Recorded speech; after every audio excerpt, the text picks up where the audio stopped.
Yeah, this is the first. So there's two firsts for this episode today. First time that the Yankees have played a meaningful playoff game on the day that we've recorded a podcast. So all three of us are watching live. Matt, you're watching, right? No, I don't have it up. Well, Matt, pull it up. Yeah. Figure it out. Or do you need a code? We'll see. I don't know. I haven't tried. I can see if my mom's around. Try and get it. I mean, it's playing downstairs. It's streaming downstairs. Then bring your stuff downstairs. Mm. That's what I did. Because as you can hear, there's noise in the background. For the first time ever, we have a live studio audience for the podcast. That's right. We'll see. I think. Oh no, it's okay. No, it would make me generate a code. I've got 10 minutes of free stream. Right. Yeah. Oh, you could say Alvarez pop up to center field. Well, good. Mm-hmm. Bader under it makes the play. You guys just want to call the game? That's right. I mean, hey, we'd be better than A-Rod and Ron Darling and Bob Costas. Well, so yeah, I mean, definitely better than A-Rod and Costas, which actually pains me, both of them, to say that. But yeah. Darling, he's not much better. He's been better tonight. Maybe it's the being in the right place with the right people. But oh my God, his hustle crap! Mm-hmm. Like yesterday, when he said that Hicks didn't hustle to the ball, that he ended up tearing his knee up for, when he was clearly the one to catch the ball and was there and was just waiting, and the other two were being idiots and running into the Bermuda Triangle. And then on the play that Glaber was just trying to make a good play, and Darling's like, well, he should have slowed up a little bit. I'm just like, you can't win with him. Yeah, like, seriously. Well, he's always got a judgment for these. So I will say it did look like Hicks wasn't like from when the camera panned over, it looked like he was like trotting in, but it's because he didn't need to. He was there for the play. Right, so right, like exactly. Yeah. So yeah, you look at it with the first glance and you go, okay, yeah, it looks like he's dogging it, but he was under the ball. Oh no. That's an easy out. Okay. Easy out. So I didn't actually see the highlight, but I was listening to the radio, and Sterling and Susan were talking about it the same way. They were like, this was an easy catch. Like, Hicks should have just taken it, no problem. Yeah, and like I said to you guys yesterday, it hit his glove.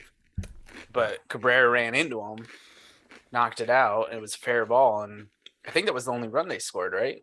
Was that inning? Yeah.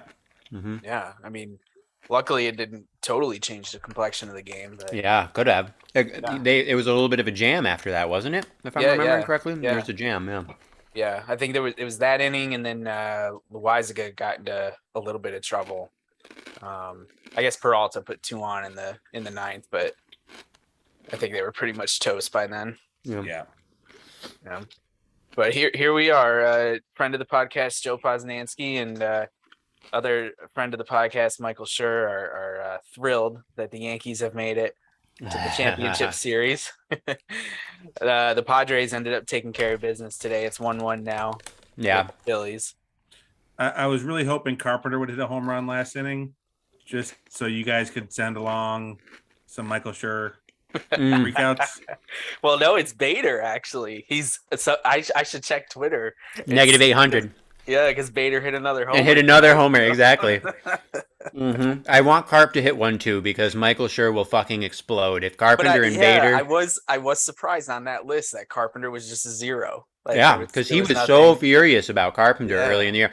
The injury must have gotten rid of all of his anger, I guess. Yeah, for those who don't know, Michael Schur published his list of value toward the hate of the Yankee likability, his likability ratings of the Yankees. On a scale from 0 to 100. Mm-hmm. And the highest was a 2, I think.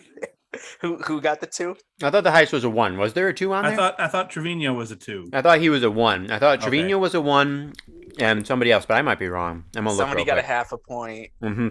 It was really quite entertaining. Harrison Bader, negative 800. Yep. Higgy got a 0.5.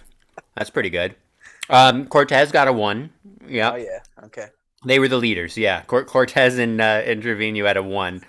And Aaron Judge got a .1, which I liked. I thought that was kind of Oh funny. yeah, nice. Yeah. But yeah, Bader at -800.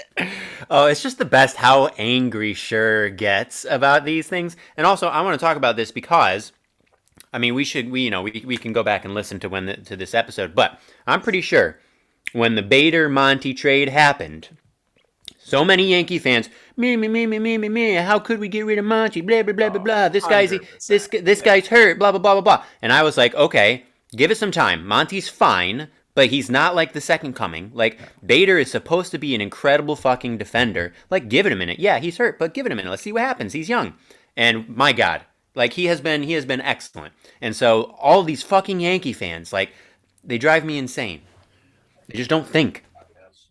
How many innings has Jordan Montgomery thrown this postseason?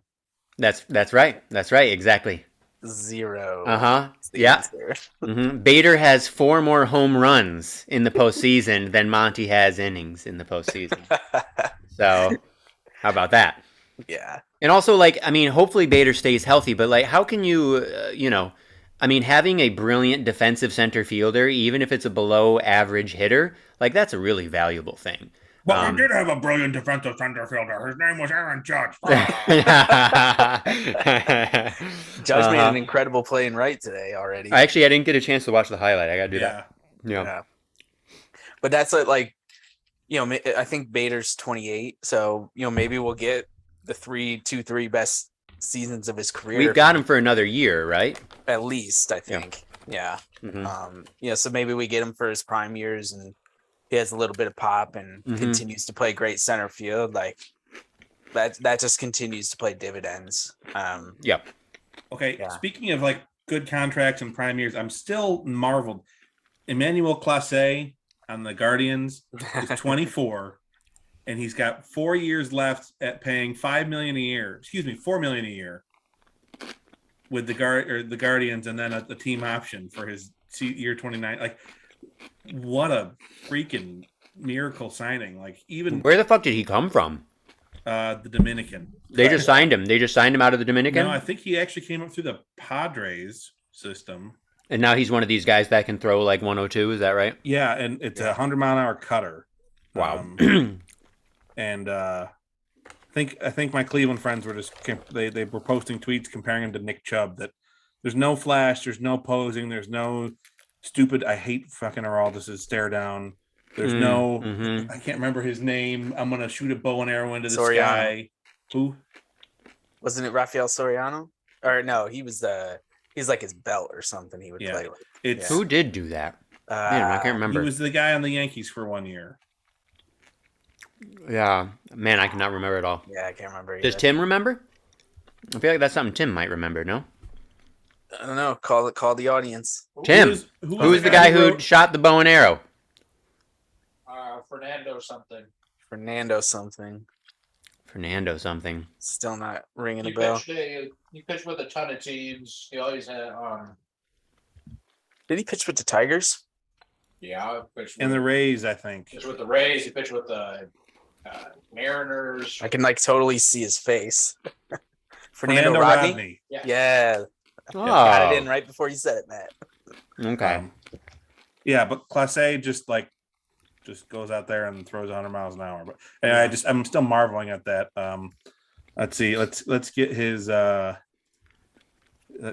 career. So Emmanuel Clase. How old did you say he is? 24 now. 24.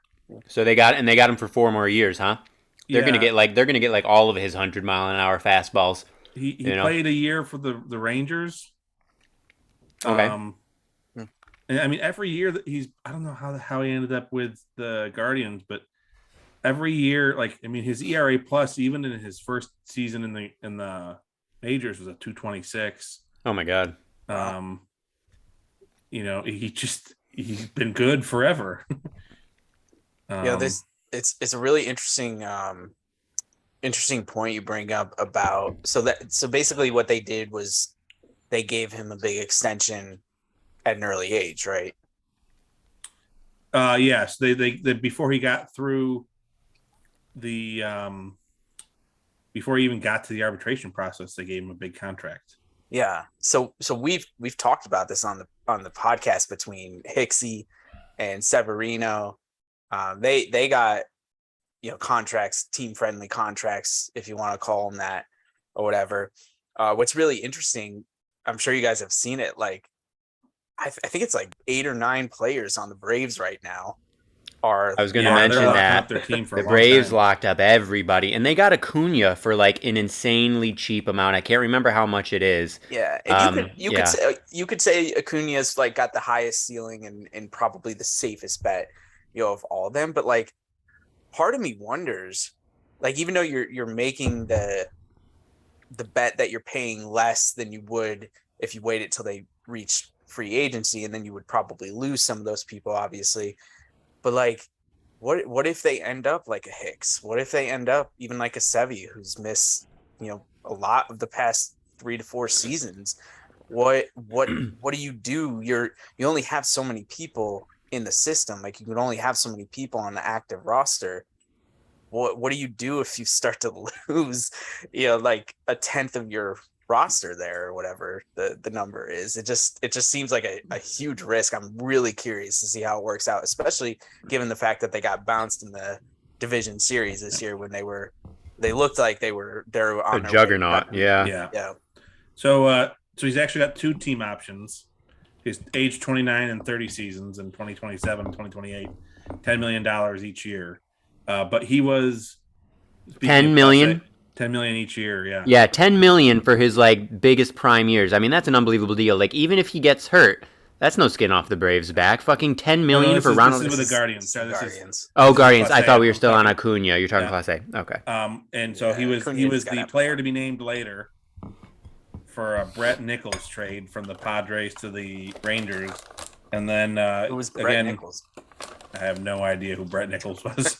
Let's see, Brett Nichols, a catcher, a career -2 WAR catcher, Oof. and then he was sent with Delino DeShields Jr. must be from Yeah. the Rangers to the Guardians for Corey Kluber and cash. Wow. So yeah, wow. Wow. Well done again, Cleveland. Well done. Yeah. And his comparable at this age is Craig Kimbrell. So that's another good name to be thrown around with. So Yeah, Kimbrel was amazing when he was when he still had his stuff. He just had, like, this was really his first kind of really full shape season. year. Yeah, he just exceeded rookie limits last year. So Oh yeah. No, I was talking about Kimbrel. sorry. Just struggling for pretty much the entire season. Mm-hmm. Right. He's So- had his struggles in the past, but Acuna is signed through 2026, 8 years, 100 million, which for a player of his like talent and age, that's like a very team friendly deal. And a lot of the deals are like that. So I think the Braves, like, even if they do get a bunch of those injuries, they're still in okay shape because these contracts are just crazy. Yeah. but You're I'm saying, betting- like, what do you do with the space though? You can't just cut them, because if they were making league minimum or arbitration money, it might be easier to say, all right, bye. But I mean, you're not paying them market deal, but you're paying them more than you would normally. So I'm just saying, like, if they were to lose like 5 of those 8 or 9 people, for example, for like long term, where they just ended up stinking, like if Strider turns around and never follows up this rookie season, Right. All right. Like, Max what- Fried loses it. yeah, like, are they gonna actually just keep playing them and do a tank in a completely different way? I don't understand. I mean, what the Yankees did with Gary Sanchez. Yeah. Yeah, but Gary never. But he was arbitration. Yeah, he I never know. signed a deal, so that's why. But they kept playing him when he sucked after his rookie season. Sorry, Tim. Yeah, Not sorry, Tim. he's upstairs in his second favorite place, his bathroom. I see. Okay. They're just shitting on Gary for you. Peter Bear. Probably having a fun winter in the Dominican. I think So- Verlander just struck out the side there. Yeah. Now. Oh yeah, my 10 minutes is up. Oh yeah. Do we have anything specific on the docket? Nothing from me. Uh-huh. I've already. I don't want to talk about Darling and Costas myself personally because it'll just get me fired up. And I ranted last week, so I'm good for a little while. So, I got something. Hold on. I'm chewing. This is the riveting content that all of our fans want. That's when the people want you to talk. Exactly. They fucking love that. Not like ASMR. It is. Exactly. That's People right. pay for that shit. Hey, I'm gonna have to put the mute on if you two keep being so loud. Maybe I need to get an OnlyFans and do ASMR on OnlyFans. You know? Yeah. I feel like I could do all right. Yeah. Low key, that will pay more than the music stuff you do. Yeah. Yeah, if I got enough of a following, oh, absolutely. And I mean, let's be honest, like my chewing sounds are very sexy, so it makes sense. On TMZ, they keep talking about this former teacher who quit to be on OnlyFans, and like she keeps popping up now because she just recently started a business where she's teaching other teachers how to start their own OnlyFans. Wow. Incredible. What a world. Yeah. What a crazy simulation we are living in, right? It's a fucking Okay, simulation. Elon. I know. Okay, so Ethan. Oh man, yeah, you're emulating your favorite person in the world. That's right. Billionaire. I'm not biting. I'm not biting. I got Elon other things on my mind. Ruler of Twitter, ruler of Tesla self-driving cars.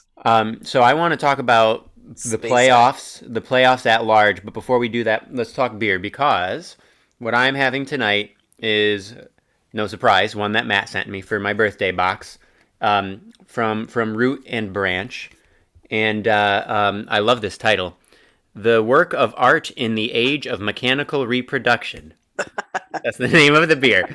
And the other one you sent me too has like kind of a longer title too. Is that just like a thing they're doing then, I guess? I mean, they do just weird titles. I think there might be a quote or two on the side of the can of there where it is, actually comes yeah. from. Yeah. I see it. Okay. They're the ones that did Bone in the Throat, which was the tribute to Bourdain. Bourdain. Yeah. Oh, that's right. And I believe, because I visited said brewery a week and a half ago, I believe Root and Branch is the name of like some Marxist pamphlets, like a Marxist pamphlet that they had numerous different editions of. Oh, I'm liking this brewery more and more every minute. Let's see, Root and Branch pamphlet. It's amazing. And it's delicious. No surprise, Matt wouldn't send me anything that wasn't delicious. Yeah, I don't think Matt's ever missed on a beer. No. It was a libertarian socialist journal. Oh, now that's interesting. I'm always it's funny, you know, I remember when I like discovered that was a thing years and years ago. I can't remember what I was reading or something, but I came across like libertarian socialism and I was like, what the fuck is this? And it's very strange to me. They to me they seem so diametrically opposed, but in any case, that's pretty cool though in terms of naming one's brewery. I like that. I think that's kind of cool. Toddie's shaking her head right now. She's interested. What a libertarian socialist is. Oh yeah, I mean, yeah, read up on it. There's like a whole fucking Wikipedia page. I'm not gonna get into it because I don't know it deeply enough, and I don't want to get off track and rant about nonsense. Yeah, so. Root and Branch pamphlet number 5, Revolt Against Work. Article number 2, New Working Class Movement in Spain. What a catch by number Stan. 3, interview by Paul Maddock, and then New Class Theories. So yeah, it looks like a pamphlet. Yeah, so that sounds really cool. Talking about the working class, I love that. And then just to tag on what Kyle just said, Matt, for you, G just made a great catch in left field. Great running catch. He knocked off the part of the wall. He's like fucking train. He looks all right. Yeah, exactly. He barely touched it. I mean, it actually is a good move by Boone because left field is a decent place to stick him if you have to put him in the lineup. Yeah, exactly. Matt, when you get a chance, try to watch the replay. It's actually super funny. He literally like knocks out an entire like pane of the wall. It's only his hands that run into it. Yeah. And like the whole thing falls through. So really that's more of a comment, I think, on poor construction, but still pretty funny to see. Yeah. I was thinking maybe it was like an auxiliary scoreboard, but I don't know. Mm-hmm. Well, Ethan, I sent your box too soon because I got more other half cans this past week. It was DC, other half DC Brewery They had Anniversary that's beer. right. That's right. They had their So- anniversary. You got some of those. Oh yeah, they had them up in Philly. So Okay. I got the Blue Crab Reserve and the Oyster Wars Pale I Ale. actually haven't tried any of those yet. Oh man, the Oyster Wars Pale Ale was delicious. Really? Okay. The All second anniversary was delicious. right. Okay. But Sweet. I brought them up. I had some garage beers with my brother on Monday. Oh hell yeah. um, That's the best. Before we got rained out. So, Yeah. Do you for want the to tell? Are you listeners. Do you want to tell that story, Matt, or is Yeah, it so too I sad and got depressing? from our sales guys. I got last minute tickets Monday morning at 7:30. I got a call seeing if I wanted to go to the Yankees game on Monday night. Wow, I Game didn't know it 5. happened that like same day. Yeah, 7:30. So I had the tickets in hand by 10:30. I left work at 1:30. Picked up my brother. Got up to New York City. Did my normal routine. I drove to Jersey City, parked, and took the path training with my brother. So it was about from work 2.5 hours driving, and then another 45 minutes on the subway.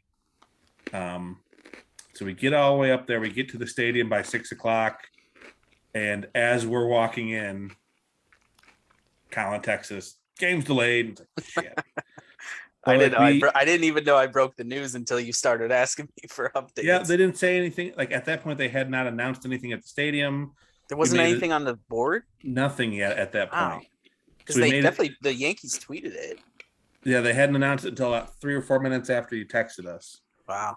So we made it all the way to our seats on the upper deck, and then decided that we were going to go back down to the lower deck because if it was being delayed for rain, there wasn't a lot of coverage up where we were. So we ended up going downstairs and like walking 3 or 4 laps around the building, which was cool because we saw Travis Kelce like 4 times, which he was actually in line about 10 people behind us when we were getting into the stadium. And it's funny because I noticed him, but I just knew like, who's that big doofy guy in like the tracksuit with an Indians hat on? And my brother was like, that's Travis Kelce. And I was like, no. But yeah, we passed him a couple times. People finally realized it was him.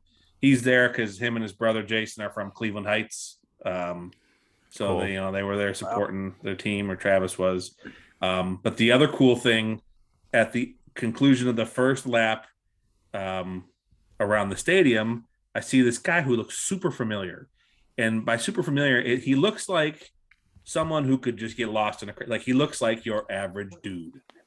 But the reason he looks super familiar is because his list of credits on IMDb goes forever. This He's the guy's fucking done man. everything, and it was Richard Kind. And if you guys don't know who Richard Kind is, look him up because you've definitely seen something he's in. Let me give the 3 examples I know off the top of my head that I love Richard Kind in. So, one, because Richard Kind appreciation, he's so underrated. So He's amazing. and he's fantastic. So it was only I think 1 episode. He was a cameo, it was like a little guest thing in Scrubs, which we've talked a little bit about. 4 It was 4 episodes. Mr. I didn't realize the Corman, arc was yeah. that long. He was a hypochondriac. And he played, a sympathetic character, I would Yep. say, but not necessarily the most lovable, but it was a great performance. And then in one of my very favorite movies of all time, which this may surprise the listeners, Inside Out, the Disney Pixar movie, literally like a top 5 movie of all time for me. And Richard Kind is the voice of Bing Bong, the toy, and he like sings a song, and it's just the best. It's fucking delightful. And then on the totally other side of the spectrum, Big Mouth, one of my favorite shows of all time, he plays the angry Jewish father, Marty Glauberman, and he just like, he yells all the time, and he's really, really cranky and angry, and it's the best. So Richard Kind is the fucking man. Yeah, so I didn't get a picture, which I'm glad I didn't want to stop him for a picture. He was cutting across me, and he kind of looked not startled, but kind of like just trying to make it through to the door where the suites were or something. But I saw him, I recognized, and then I went, Mr. Kind. He turned around and kind of gave him like the most awkward high five because he's probably like the stranger. I don't want to touch him. Yeah. And I gave him kind of like, he gave me like a weak high five back. And I said, go Yankees. And then like he scurried off. And my brother said, who was that? Like, it's Richard Kind. He's the guy from Scrubs. He was like, oh yeah, that's him. So Yeah. it was cool. He's in that show with Michael J. Fox and Sin Charlie. City. Charlie Sheen, takes over. That's Yeah. why. Yeah, that's why he was Oh. in Scrubs. Right. Oh, because that was what's his face, Bill Lawrence. Yeah, and Bill Lawrence loves Richard. Who doesn't love Richard Kind? Yeah, he's the best. And so that was really cool. We continued to walk around the stadium. We got a couple beers because I was curious. I bought Budweiser Reserve, which is something There I've you never go. even- Was never it even $16 for 8 ounces? No, we got a 24-ounce can. Yeah, for how much? $30? $14. Okay, all right. That's not as bad as I expected. Not bad. Yep. But like it was weird. I had never seen it before. It caught my eye. Or no, Budweiser Supreme. Budweiser Supreme. Never heard of that before. It didn't taste like anything. Like my brother and I were very astonished. Like it didn't taste like anything. I wonder if that's what they're going for. I have no idea. Interesting. I have no idea. Yeah, get people to drink more of it. It's like So water. later we ended up still like we were there from 6 to 9:30. Around 9 o'clock we decided to get something to eat. So I bought. They had a. Did they drop the prices at the concession? Nope. Wow. That's bad on the Yankees because the Braves did that when they had their rain delay a couple days before. Yeah, a couple people brought that up actually. No, they didn't. So I spent $24. You think a team run by Randy Levine is gonna do something like that? No fucking way. That guy's a fucking monster. Well, I will say, so we went to the wing stand and got a value bucket of boneless wings, and it literally came in a bucket. And the boneless wings weren't bad, but then underneath it was like 2 pounds of French fries. Then I just ended up, my brother and I threw it away because I was like, I can't eat all these French fries. Holy shit, there's so many French fries in here. But were they edible, the French fries? Were they better than Camden Yards French fries? Could have used more salt, but good crisp. Okay, they And weren't they had, they weren't cold and saggy no, and they were too flaccid. hot. They were very hot. Okay, all right. And they had the remnants of the buffalo sauce kind of drizzled over them, which made them. That's That's nice. Yeah. All right. Okay. All right. Could be worse. Could be worse as far as ballpark food goes. That's for sure. Yeah. So yeah, here's me with said bucket and my brother. Mhm. Nice picture. That's a great picture. Yeah. There was so much food, and then here, Shout out, brother Dave. Yeah. here were our seats. Had I, Gotten to actually see the game. yeah, Those were good If it hit. seats. Yeah. yeah. So that I was felt so frustrating. bad. I was like furiously looking at Twitter Yeah. for updates for you and everything, and because you asked a couple times, and I was like, "It's nothing new." Yeah. Right as we Looked decided to leave, like literally as we were walking out, we heard the people standing outside say, "They just fucking called it." So we booked it to the subway because we're like, it's about to get really crowded. Yeah. Just horrible luck, There man. was It wasn't some the fuck Yankees Rod call, Manfred but- chants, which was nice to hear. There was lots of fuck Josh Naylor chants. Oh, really? Yeah, which like I think New York definitely like Cole didn't care. If you heard Cole, like Cole was like, yeah, I didn't even know he did that. Whatever. I made a Nah, mistake. he said he did say he's like, yeah, I saw it. It was cute. Yeah. But like, He saw it after the game. He didn't see it during the game. He Oh, saw it yeah. after the game and said that was cute. but He I'm said so I made sick. a mistake and Naylor's a good hitter and he punished it. Like, Yeah. I'm so sick of all that's the right response. I'm so sick of all of the shit with that about like constantly being on everybody's case if they do anything celebratory. Yeah, Like it's Matt. professional sports. Matt. People get excited. Let them Matt. I'm not saying Glaber couldn't be excited. I just didn't think he needed to mean mug into the dugout and stare him down like he's gonna get plunked next year for Just that. having So, fun, celebrating. He can have His fun. team otherwise. won. Yeah, I mean, I didn't know about the whole stare down, but just in general, the whole baseball is like the only major sport where this is such a thing. Can you imagine if people Exactly. took celebration this personally in football? There would be a brawl every fucking play. Like, it's insane. It's so stupid. Like, baseball fans in some ways are just the worst. It's like, this professional sports, we're supposed to be excited. We're supposed to be enjoying it. Like, let them show emotions. They're not fucking robots. You know? And if like, it's somebody you don't like, and they just hit a fucking crazy homer against you, well, your pitcher threw a shitty pitch. Get over it. Like, it's part of the game. Like, if your guy did it, you would be really happy. Like, Yeah, like I said, I don't have a problem with that. I have where I get nervous is when Glaber starts like he was not celebrating, he was mocking. Yeah, fair enough. In that case, that's a little bit different. But that's part of the like I feel like the reason that he even felt the need to mock is because baseball people take it way too personally and seriously. Well, Like, and- just and fucking again, celebrate when you do something good. Forget about who else celebrated when they did something good. Who Well, cares? and so again, credit to Naylor, whose response to that was, "They won. Do your thing. You better win it all now." Like, essentially, kind of said, "Yeah, I was really excited. They Yeah. won. Whatever." Like, See here, here's the difference. We're talking about all of the people who were involved handled it correctly. yes, Cole said his thing about how it was cute. Glaber did his mocking.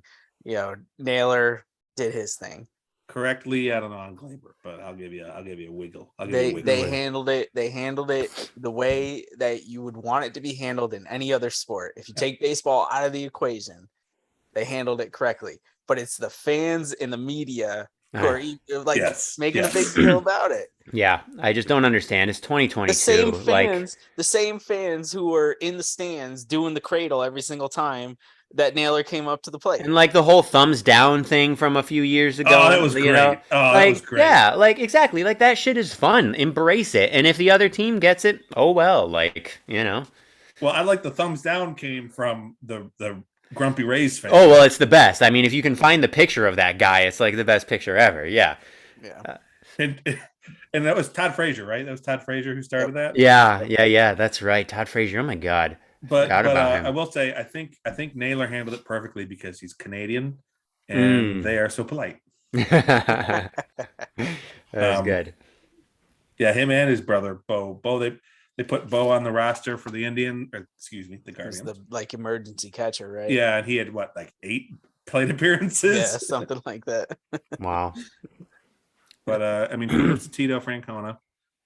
He was given some chewing gum, shoelaces, and a pine cone, and turned it into a really competitive baseball team this year.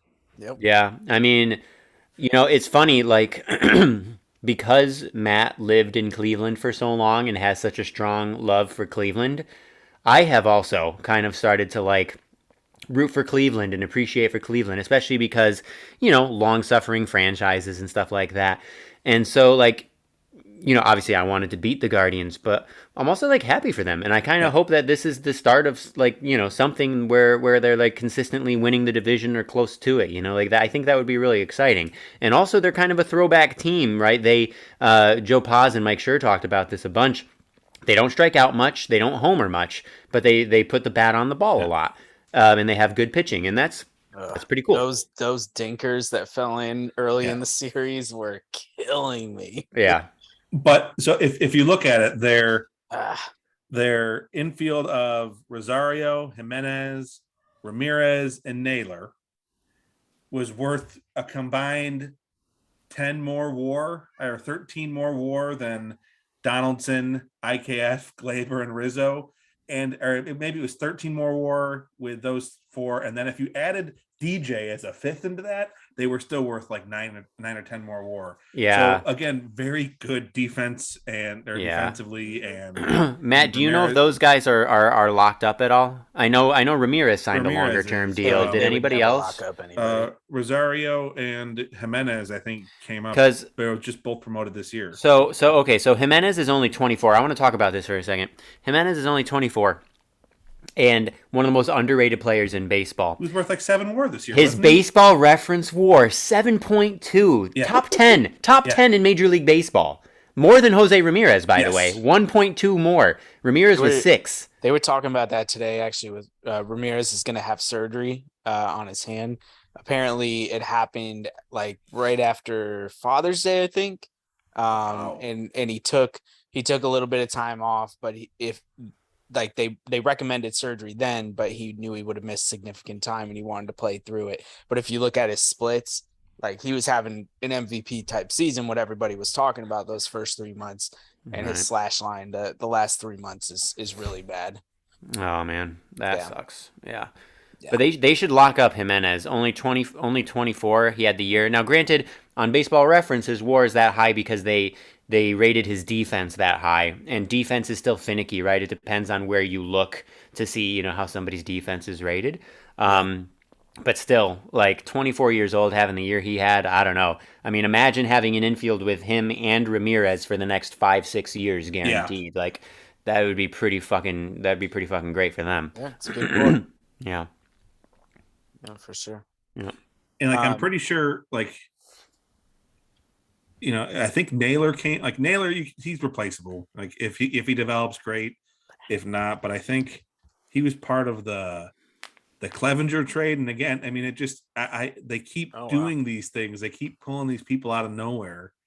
Where is it? Transactions. Come on. I gotta find it. Come on, find it. I think the ball that Naylor hit off of Cole was the only hard hit they had the entire series. Yeah.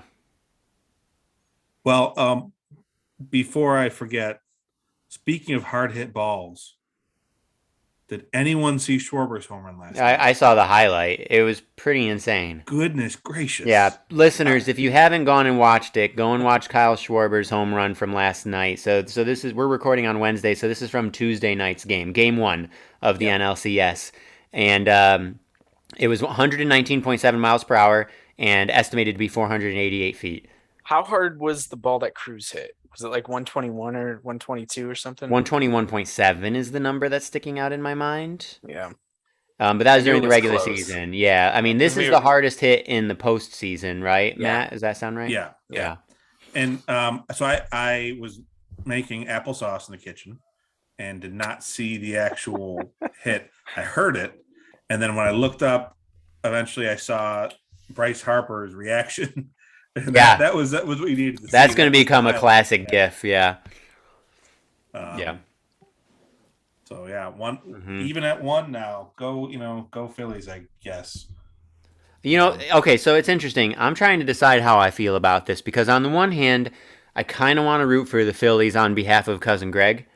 You know what I mean? But on the other hand, the Padres have Juan Soto, who's my birthday buddy, and I also really like Manny Machado. And, they've been a longer suffering franchise. Philly at least has won a World Series, right? And not only that, but they won one recently. San Diego never has. So, like, part of me kind of wants to root for San Diego in that sense, but One of the things that one of my coworkers brought up, every year that Philly wins a World Series, there also happens to be an economic downturn. oh, wow. Okay. Yeah. We may be bulldozing towards an economic downturn in the next couple months. So the odds could be in the Phillies' favor. I'm just saying. Yeah. 2008 and then this, right? Yeah. And It's a small back in sample size, but pretty 1980. funny. 80. 1980. Okay. All right. That's hilarious. Yeah. I was telling Toddy last night, I was like, if the Yankees somehow pull it out and get to the World Series, either it's a rematch of the 1998 World Series with the Pods, or it's a rematch of the 2009 World Series with the Phils. Mhm. Quick, sign Hideki Matsui. Yeah, right. Matsui or who was the MVP? It's Brocious in 98. Ferocious. That's right. Oh my God. Yeah. Pedro man. pitched in that 2009 series. Yep. Games 2 and 6, I think. Yeah. Definitely pitched game 6 because Matsui hit like a double and a homer off of him. And then that's also the game that's the series where Damon stole second and then scampered away and stole third. That's still a good Yep. Johnny Damon. Johnny Damon. Yeah, Yep. Johnny One of the Damon in the few, voice one of the Matt few Damon. people on this planet to win a World Series with the Yankees and the Red Sox. Right? Yeah. Yeah, that voice is Johnny Damon and the voice is Matt Damon from Team America. Right. The Team because, America Matt Damon voice. I have never met him, but Johnny does not sound all that intelligent when he speaks. So That's correct. Just based on judging him by his voice. Well, you can also judge him on some of the stuff he said. Well, People yeah. can Google him if they want to see. Johnny? Yeah. Yeah, well, I mean, he was part of the Idiots, so. Right. I guess that makes sense. Yeah. Before we talk about what you want to talk about, Ethan, with the playoffs, I'll eat it and say that yes, Penn State got smacked around this weekend. I believe Syracuse will probably get smacked around this coming weekend. But the thing I am most excited about, 2 weeks in a row, like Matt, your pick for MVP is just looking so good right now in the NFL. 2 weeks in a row, Saquon Barkley game-winning touchdown. 2 weeks in a row. Ask Timmy. We're watching the game down here, and the interception that led to Saquon scoring the game-winning touchdown. Lamar Jackson, for people who don't know, amazing quarterback, gets out of the tackle. So he gets out of the box, and I jump up and I'm like, oh no, he's gonna do Lamar Jackson things, and he throws the ball, gets intercepted, and we take it back and everything. Barkley scores. The awesome part of that game, though, was the Giants have just been fundamentally a dumpster fire for so long. And Saquon had an opportunity on a second down, I think, to just waltz into the end zone. When after the Giants got the ball back again, what did Jackson fumble? How did they get the ball back? It was a bad snap and an interception. Yeah. So anyway, they were trying to let Saquon score. And if he had just stopped and got the first down, there was no way that Baltimore could stop the clock to win in the second most indefensible play in sports outside of the intentional walk. Intentional walk, yes. You take the kneel and victory formation. And that's what Saquon did. He could have walked in, and instead he just slid down at like the 4-yard line. Baltimore couldn't stop the clock. The Giants are 5-1. And it was just so cool to see, like, they're getting the big plays. They're playing fundamental football. I'm shocked. They're probably the most underqualified 5-1 team of all time. But some of that talent's got to be better than maybe people were giving them credit for to get to the point.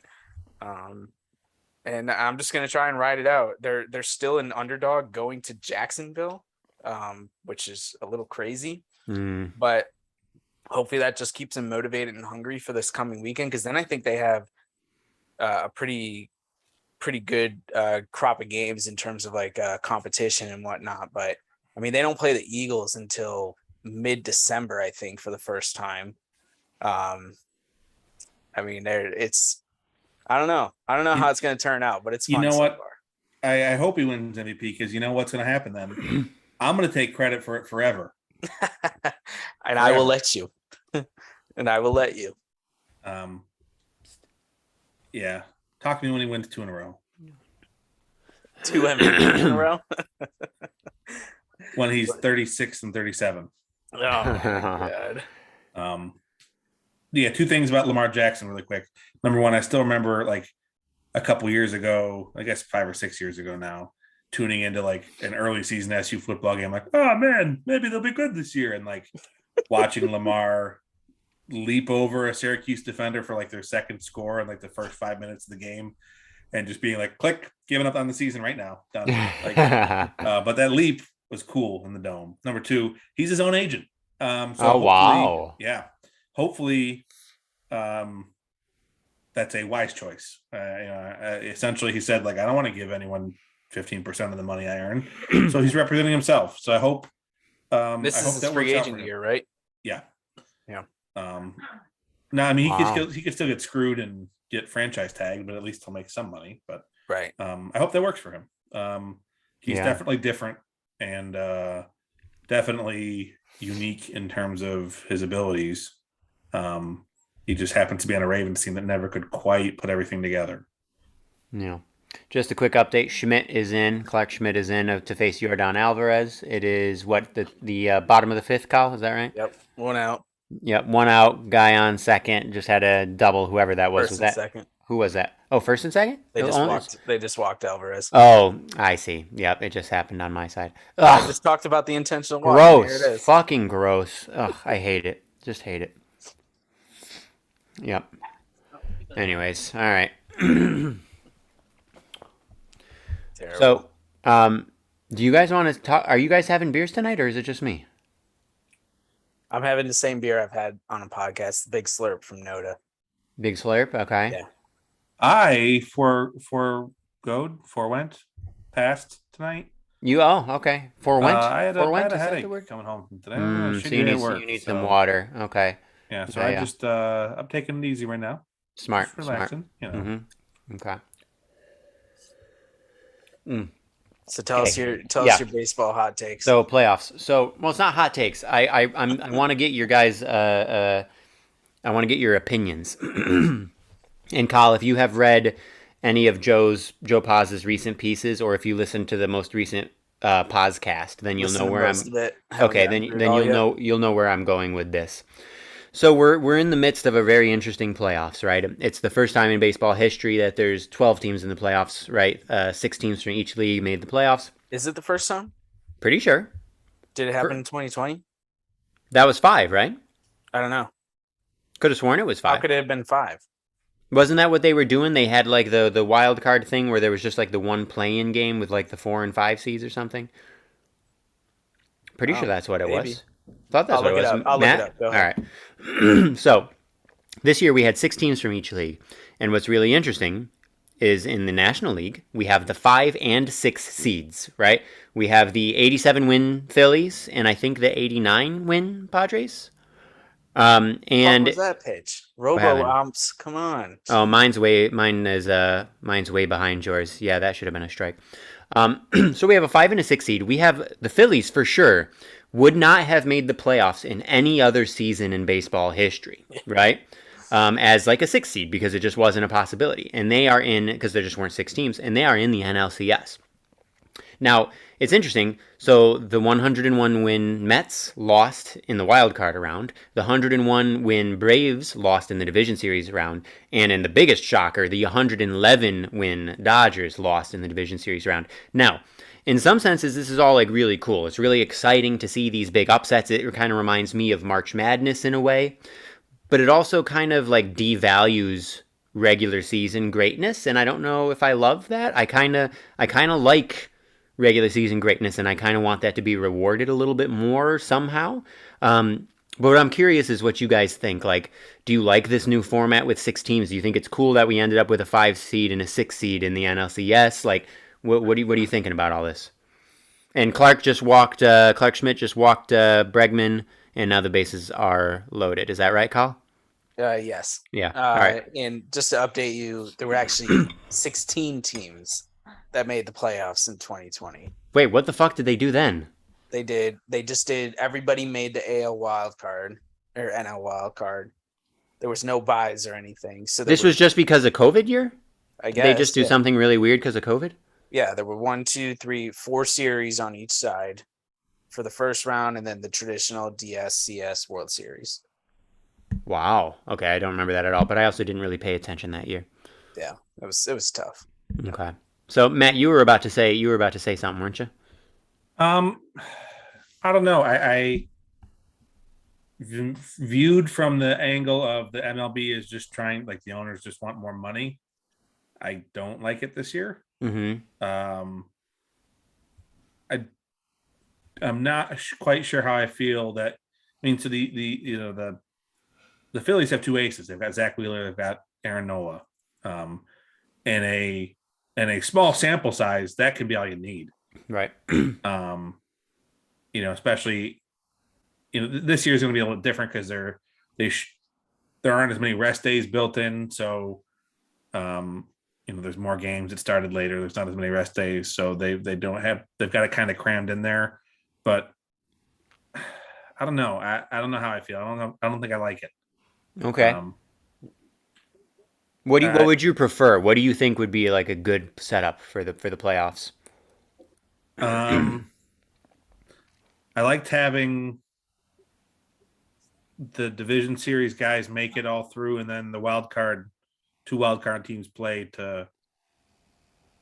I didn't mind having 5 on each side. Okay. And that way, you don't have a potential loser in the wild card round, like a division winner losing out in the wild card baby. round. 1 Yeah. on first, got him. Oh man. Okay, you're like 10 seconds ahead of me, but that's Sorry. good news at least. No, that's good news. Whew. That's a huge double play. Holy shit. That's exactly what was needed. All right, nice job. Matt, yeah, that's interesting. I think for me, and maybe I've talked about this before, this will never happen because there's way too much money to be made. But for me, it should be 4 teams in each league, and it should be the 4 teams with the best record. Yeah. Forget about division wins. Forget about wild cards. I mean, you can call it like well, actually, you know what? Not even necessarily, right? Because you could, if you're in a really weak division, you could win your division, but have the 5th best record in your league. Well, And yeah. So look at it this yeah, way: like the Guardians Not didn't starting play next anyone year, with though. a winning record. Like no one in the division had a winning record this year. Like think about that. The Yankees had 3 teams in their division, not named the Yankees, that finished the season with a winning record, and the Guardians played crap.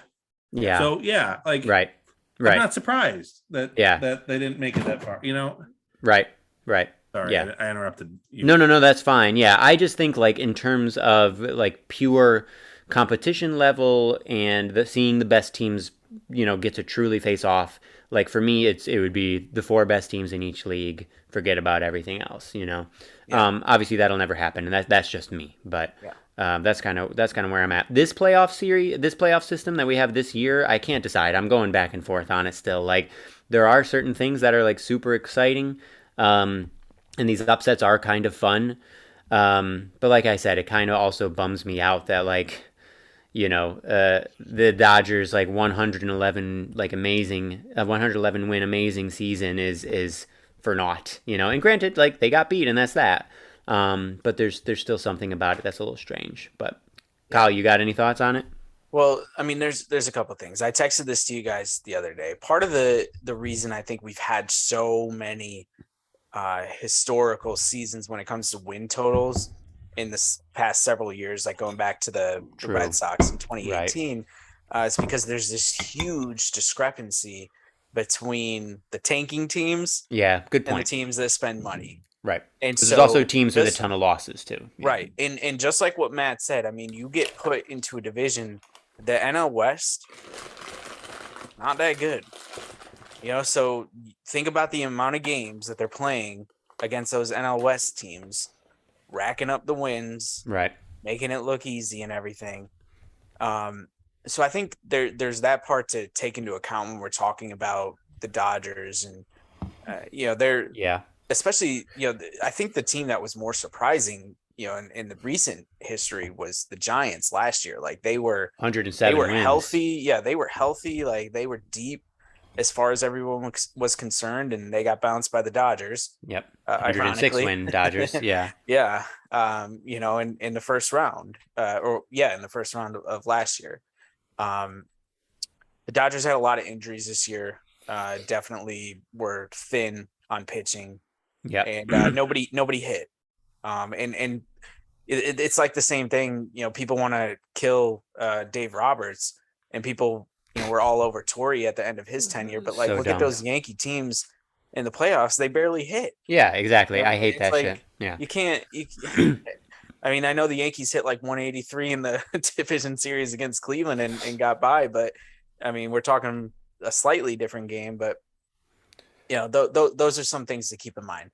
What I think I'm leaning toward, though, is like I don't mind that there's 6 teams from each league, but for me, it's got to be, to your point, Ethan, it's got to be the best 6 teams.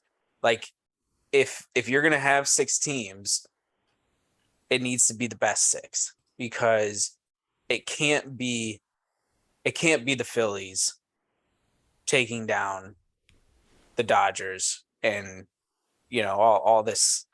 all these upsets. Like regardless of some of the other context that I just tried to provide there, like those type of things shouldn't happen. Like you shouldn't play if you're gonna keep playing a 162 game season, then those things shouldn't happen. But if you have the best 6 teams in the playoffs, then if an upset like that happens, then that's okay to me. But that is what happened this year, though, right? I No. mean, these are the top No. 6 records. Yeah. No, they're the top 6 records that with the unbalanced schedule. Oh, yeah. Okay, so that's so they're starting to move in the right direction next year. next year, right? with having a more balanced schedule. But at the end of the day, I know Ethan and I are on the same page here. I think Matt is on the same page. They should just get rid of divisions and altogether and just. I kind of think so. Yeah, go back to the old days, American League, National League. Yeah, I don't think they'll do that, but I mean, like if you're gonna go to a balanced schedule, yeah, what why not? purpose Yeah, does the division right. carry? True. Yeah, you're not going to play 18 games against your division rival anymore, Yeah, right? Or multiple division rivals. yeah, Yeah. Yeah, that's going to be actually that's a good point, Kyle. That is going to be really really interesting to see next year. If we're going to have these kind of extreme records, whether on the loss side or the win side, when these teams aren't playing a majority, of their games against their division, and so the quality of their division has such a massive impact on their record. That'll be super interesting to see. yeah. And I know like injuries played a part in it of the Yankees playing poorly in the second half of this season. Yeah. But I mean, if you go back and you listen to podcasts or talk radio or whatever it was, I mean, people just predicted they were going to fall off a little bit because they had a lot of games against AL East opponents, to Matt's point, who had really good records. They were just going to beat up on each other, regardless. So, to keep playing 750 baseball for an entire season when you're in the toughest division in baseball with that unbalanced schedule, like it wasn't ever realistic. So even if they were 100% healthy, they would have taken a step back, I think, just given how many games they still had to play against the Red Sox and the Blue Jays and all these quality teams. Even the Orioles, the were Orioles, like a decent team this year, and they look to be on the ascent. By the way, I'm actually very curious to see next year. Yeah, we'll see. Cousin Greg's buddy, the GM. Mm-hmm. Also, screw left field at Camden Yards. Matt's favorite thing. I just wanted to say that. Judge probably would have had like 63 home get runs out. this year. Damn. Oh man, you're still ahead of me. I refreshed my page and you're still way ahead of me. That's annoying. My bad. Nah, it's all good. It's all good. I really want Carp to hit one out. Yeah. Yeah, Carp's up right now. Nailed it. Yeah. Oh, it would just be so fun if he got hot. So Verlander's at 101 pitches, so it looks like the sixth here is going to be his last, I would think.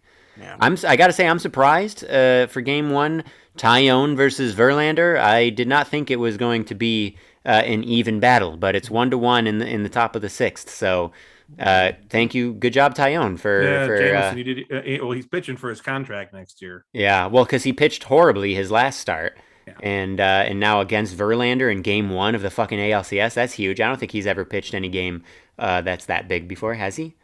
Probably not. I don't think so. Came up with the Pirates. Yeah, that's what I thought exactly. So so pretty sweet that he threw a good game today. So yeah, not that much length. Verlander's been impressive too. I mean, he had like 56 pitches through 3 innings, I think. One point. He's at 102 right now. Yeah. Well, he's amazing. He's at what, 244 wins? You guys think he makes it to 300? No. Probably not, unless he tries to do a Tom Brady impression. If he tries to pitch until he's 45. So that's a Tom Brady impression. If he does that, then it's in play. But it seems to me, I don't know. Well, you know what? I don't know how Tom Brady is doing it. So maybe Verlander can, because football is more physically demanding, and Tom Brady has managed to be good into his 40s. So it does seem like it could be possible. Colin seems like it's a definite no. I mean, it's possible. I will give you that, but I'm confident he will not get 300. Yeah. So he's 39 this year, right? Yeah. So if he plays till he's 45, and we say there's like 5 more seasons, so he has to get 56 wins in 5 seasons. So what? A little bit over 10 wins per season, which with this Astros team would certainly be possible as long as the Astros are still good for those 5 years. But it's just a matter of what he can do. I mean, the year he had this year, pretty magical. But can he really keep that up as Carp goes down swinging? Yeah. So I don't know. So speaking of that, sorry, one oddity so far. So we're through 5.5 innings.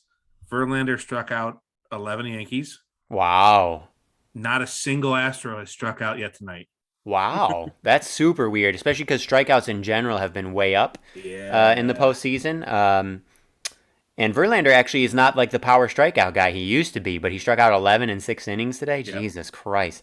That's not so great for the Yanks. Not a good look. Well, Donaldson and Carp each struck out 3 times, and I'm sorry, Donaldson was up with runners on second and third and 1 out earlier and just had a flailingly bad at bat. He's been a real disappointment. There are certain things about him that he did have a good defensive year, and there were certain things about him that I was excited about, but. God, no, it has not been good. It's just a 1-year deal, right? He's gone after this. I think there's one more year.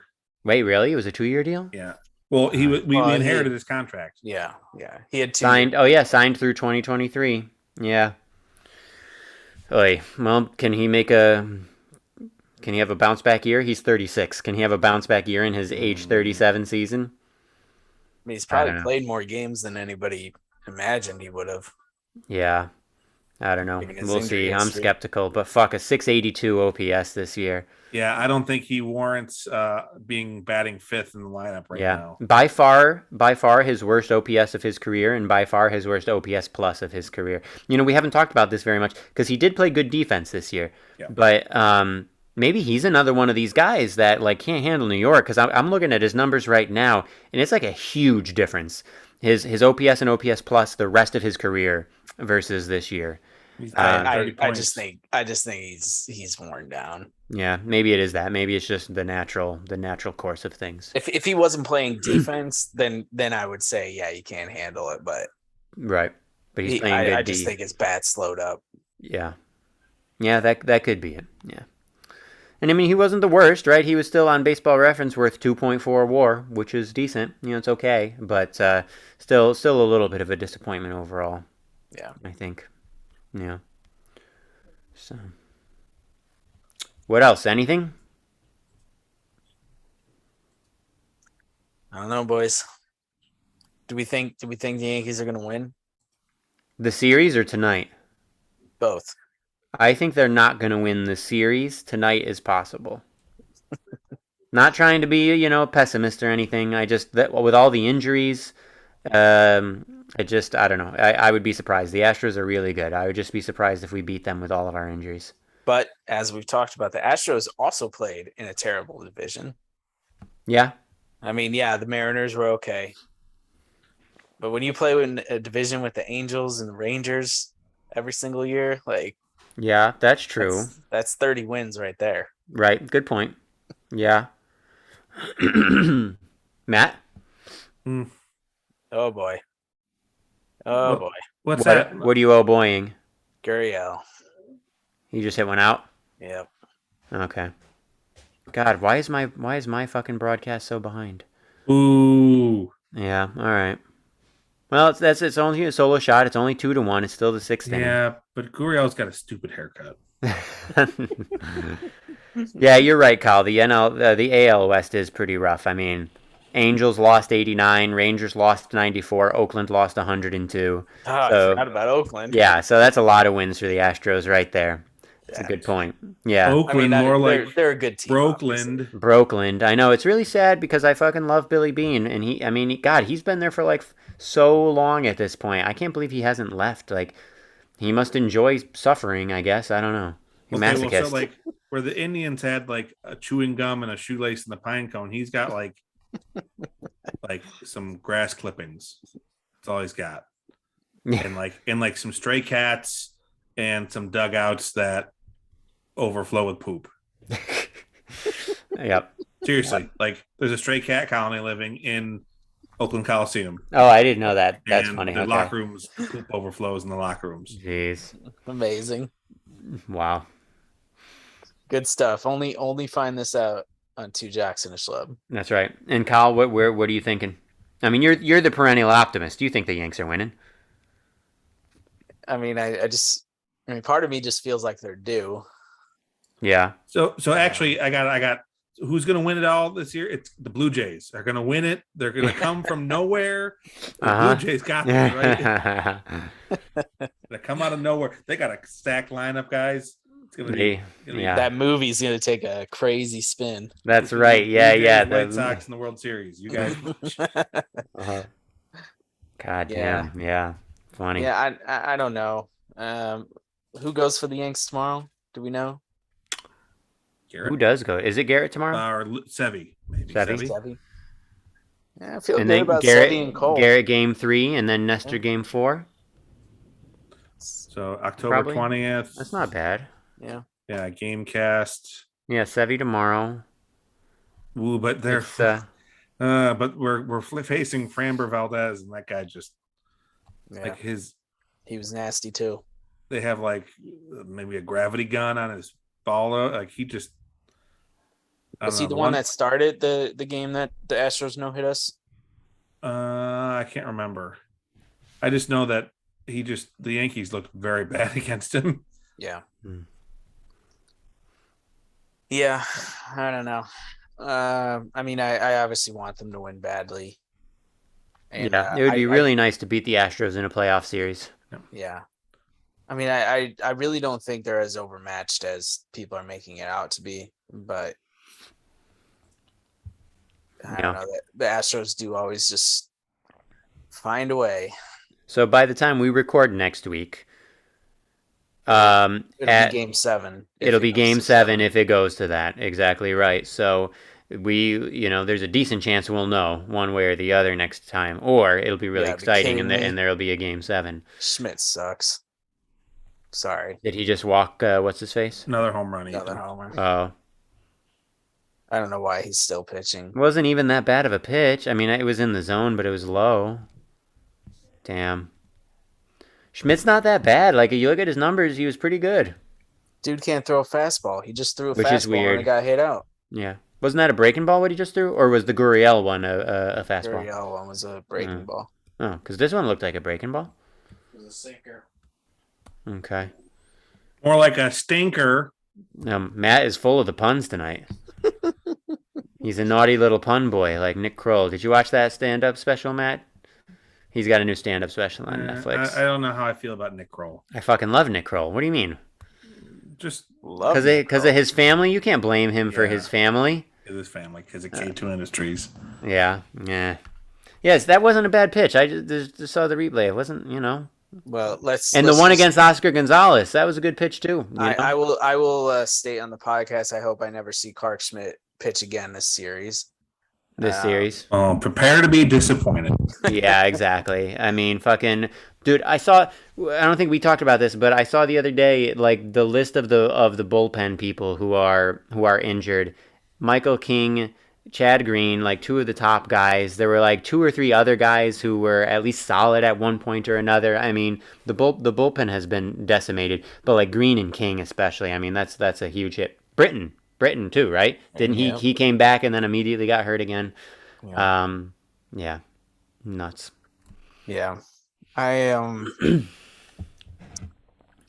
don't know. What's funny is people are starting to compare the Dodgers to the Braves, quote unquote, dynasty of the 90s and early 2000s. One title, a bunch of division wins, but Yep. And the Astros are kind of in the same boat too. I mean, if they win, this will be their, I think, 5th trip to the World Series in 8 years or something like that. and they all only have won is in their- 2017, right? Yeah, they're The famous trash can season. Yep. So, Yeah, that's interesting. Yeah, it's just so interesting how you can't, even when you cheat, Yeah. deliberately cheat, you can't repeat in baseball. Mm-hmm. I mean, it's been since the Yankees 2000. That was the last time there was a repeat. Yeah, God, that's kind of crazy to think about, actually. Yeah, it's the longest streak. I saw it when the Braves lost. It's like the longest streak in North American sports history, like in the 4 major sports, Wow. without a repeat champion. Okay. Yeah. And I don't even know if it's like necessarily parity because, as we talk about, there are plenty of teams that just continually tank. Yeah. Mm-hmm. The Astros being one of them for a long time. Yeah. And it paid off for them. They will get to a point where they go back to that. I'm convinced of that. But I hope so. well, they will. That's just the players will get old. Yeah, but I mean, the Yankees have managed, right? So Well, the Yankees spend, but none of these Yeah. other. That's like they the don't Reds, spend any money. the Red Sox spend, and they haven't managed it, so I don't know. Well, It'd be because they don't people complain about the Yankees allocating money. The Red Sox poorly allocate. Yeah, true. Hey, Right. we can't really say that we're great though. I didn't say we were great. I'm just Jacoby. saying. Jacoby, God, yeah. Aaron Kayagawa. Kagawa. I'm just saying the Red Sox are worse. Yeah. That's why they have so many drastic ups and downs. Like between the Carl Crawfords, the Josh Beckett's, the Chris Sales, the list goes on and on for them. Yeah, true. Well, guys, we've been on for more than an hour. I think Yeah, it's let's time do to it. wrap it. Yep, let's wrap it up. We did it. You don't want to keep the people entertained with Altuve at the plate. This is so riveting. So riveting. We can call Altuve's at bat. Talk about how Lou Trevino kind of looks like Super Mario, but like a poor man's version. I don't know. I don't like it. But yeah, he really does. I didn't know he had this big fucking mustache. Yeah, that's pretty funny. Good stuff. Any shout outs before we go? Wait. Ethan, say Colin's favorite log off. We are No longer undefeated. There we go. Preempt it. Wow. Preempt it right there. perfect. Wow.